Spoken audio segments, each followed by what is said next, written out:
Assalamualaikum warahmatullahi wabarakatuh. Puji serta syukur kita ucapkan kepada Allah Subhanahu wa taala karena rahmat dan karunia-Nya kita masih diberikan kesehatan serta kekuatan untuk bisa menyelesaikan tugas-tugas kita di kuliah online ini, terutama tugas pendidikan agama Islam dengan dosen pengampu Ibu Najmi Handayani, sarjana pendidikan master pendidikan. Oke, sekilas saya akan membahas mengenai ihsan atau akhlak serta pembagiannya. Sebelum masuk ke dalam materi-materi yang lebih lengkap, saya akan membahas dulu nih apa aja sih yang akan saya bahas terkait materi akhlak ini gitu ya. Nah, yang pertama saya akan membahas tentang pengertian akhlak, moral serta etika. Lalu saya juga akan membahas tentang persamaan dari ketiga aspek itu, yaitu akhlak, etika, dan moral. Lalu saya juga akan membahas mengenai akhlak terpuji serta contohnya, akhlak tercela dan beserta contohnya pula. Oke, pertama kita langsung masuk saja ke dalam akhlak atau ihsan.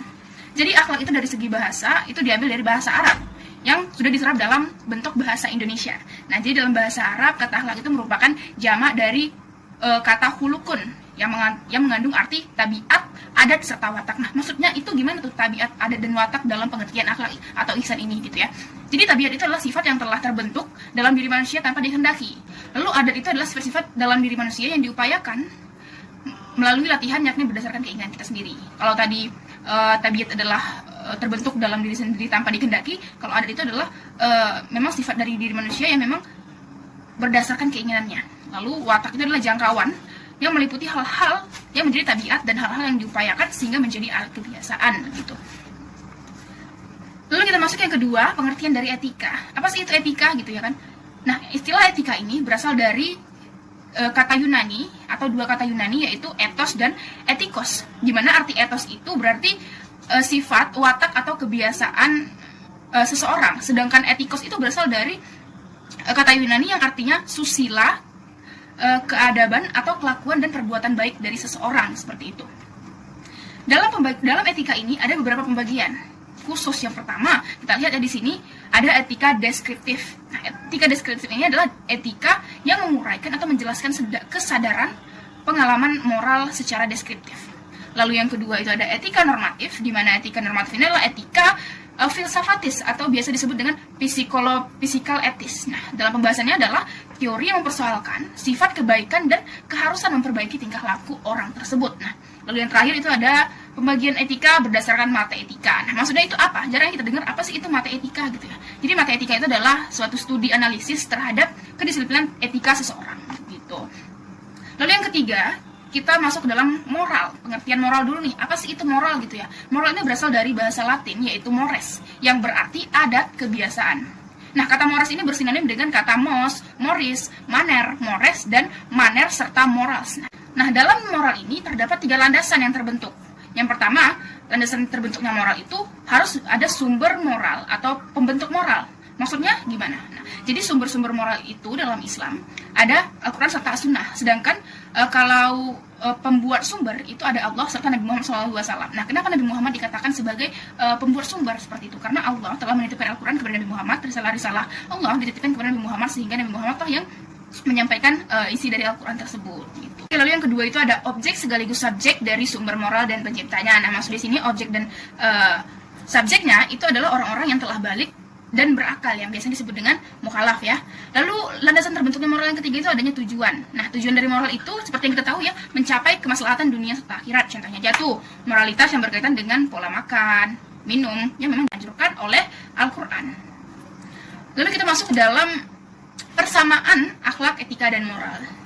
Jadi dalam beberapa aspek memang akhlak serta etika dan moral ini ada persamaannya, mulai dari membahas mengenai ajaran tentang kebaikan dan keburukan, lalu berorientasi kepada tingkah laku seseorang, lalu memiliki fungsi yang sama, yaitu untuk mengembangkan aktualisasi potensi positif pada masing-masing diri seseorang gitu.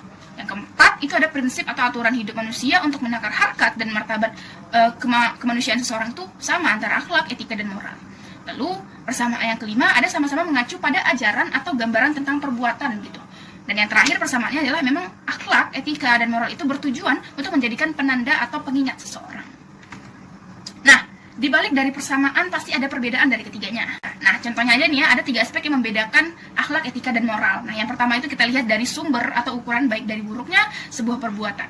Nah, kalau akhlak, sumber atau ukuran baik buruknya itu berasal dari Al-Quran dan As-Sunnah. Sedangkan etika itu berasal dari akal pemikiran manusia, dan moral itu berasal dari adat istiadat suatu daerah tertentu.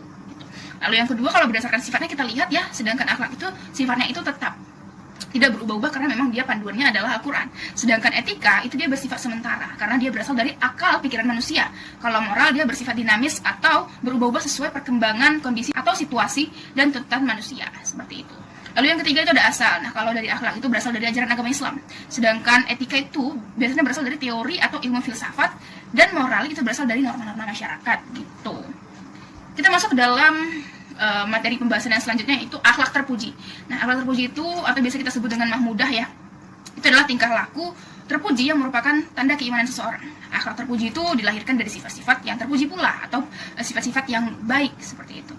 Nah, bisa kita lihat di sini ada contoh akhlak terpuji ya, yaitu cinta kepada Allah, cinta kepada Rasul, taat beribadah, senantiasa mengharapkan ridho Allah, tawaduk, taat dan patuh kepada Rasulullah, bersyukur atas segala nikmat Allah, dan masih banyak akhlak-akhlak terpuji lainnya yang sudah saya paparkan dalam PPT ini. Mungkin kita masuk aja ya langsung ke dalam akhlak tercela itu apa sih gitu. Nah, akhlak tercela itu adalah kebalikan dari akhlak terpuji, yaitu tingkah laku tercela atau perbuatan jahat yang memang merusak iman seseorang dan menjatuhkan martabat manusia, seperti itu. Nah, lalu ini ada contoh-contoh akhlak tercela yang dosanya sangat besar di hadapan Allah Subhanahu wa taala kelak, seperti itu. Contohnya nih ya, ada 4 yang memang dosanya paling besar, yaitu kufur, lalu syirik, ketiga munafik serta berzina, dan masih banyak akhlak-akhlak tercela lainnya seperti murtad, takabur, ria, dengki, bohong, kikir, boros dan lain sebagainya yang memang bertentangan dengan ajaran-ajaran agama Islam, seperti itu. Nah, mungkin itu aja yang bisa saya sampaikan terkait materi ihsan serta pembagian-pembagiannya mulai dari akhlak, etika dan moral. Mungkin jika ada kesalahan kata mohon dimaafkan karena kesempurnaan memang hanya milik Allah Subhanahu wa taala. Mungkin itu aja yang bisa saya sampaikan. Sekian dari saya akhiri dengan kata alhamdulillahirabbil alamin. Wassalamualaikum warahmatullahi wabarakatuh.